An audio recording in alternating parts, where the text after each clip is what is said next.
Assalamualaikum warahmatullahi wabarakatuh.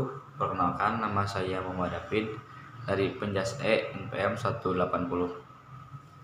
Di sini saya akan sedikit menjelaskan tentang pengertian pengelolaan pendidikan menurut para ahli. Istilah pengelolaan merupakan terjemahan dari kata administrasi yang berasal dari bahasa Latin ad dan minister. Ad berarti intensif, minister berarti melayani, membantu, dan memenuhi pengelolaan. Pengelolaan berarti melayani secara intensif, sedangkan manajemen berasal dari bahasa Inggris. Manajemen berarti to manage, yaitu mengelola, mengatur, menata, dan sebagainya. Selanjutnya, menafsirkan bahwa pengelolaan sebagai seni untuk menyelesaikan sesuatu kegiatan. Pengelolaan yang menekankan pada proses dan metode untuk menjamin suatu tindakan yang tepat.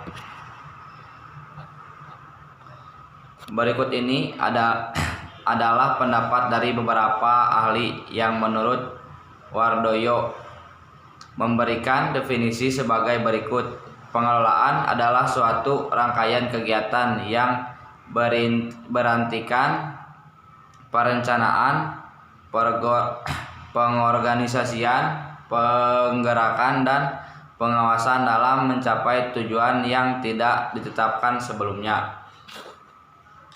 Dari uraian di atas dapatlah disimpulkan bahwa yang dimaksud dengan pengelolaan adalah suatu rangkaian kegiatan yang berintikan perencanaan, pengorganisasian, penggerakan, dan pengawasan yang bertujuan menggali dan memanfaatkan sumber daya alam yang memiliki secara efektif untuk mencapai tujuan organisasi yang telah ditentukan. Adapun tujuan pengelolaan pendidikan.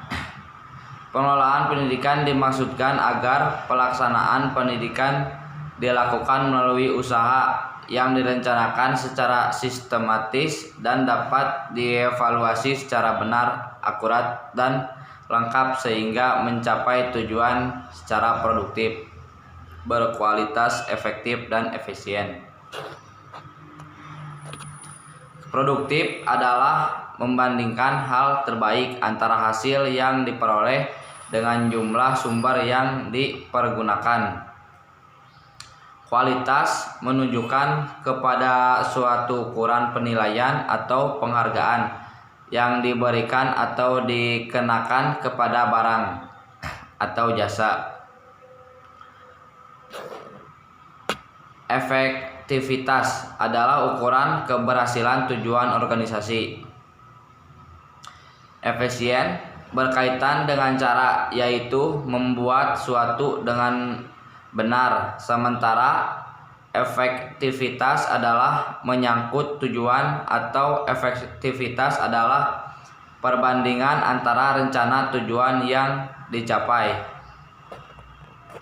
Efisiensi lebih dikenal pada perbandingan antara input sumber daya dengan output.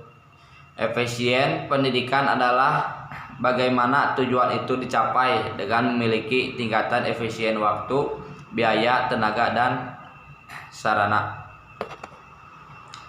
Lalu ada juga fungsi pengelolaan. Yang pertama ada membuat keputusan,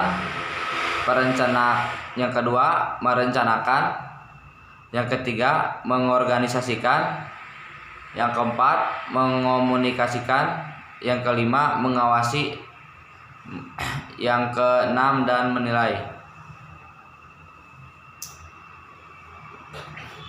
Oke, lalu langsung kesimpulan. Pengelolaan pendidikan adalah suatu kegiatan atau rangkaian kegiatan yang berupa proses pengelolaan usaha kerjasama kelompok manusia dan tergabung dalam organisasi pendidikan untuk mencapai tujuan pendidikan yang telah ditetapkan sebelumnya agar efektif dan efisien. Oke, sekian itu dari saya. Wassalamualaikum warahmatullahi wabarakatuh.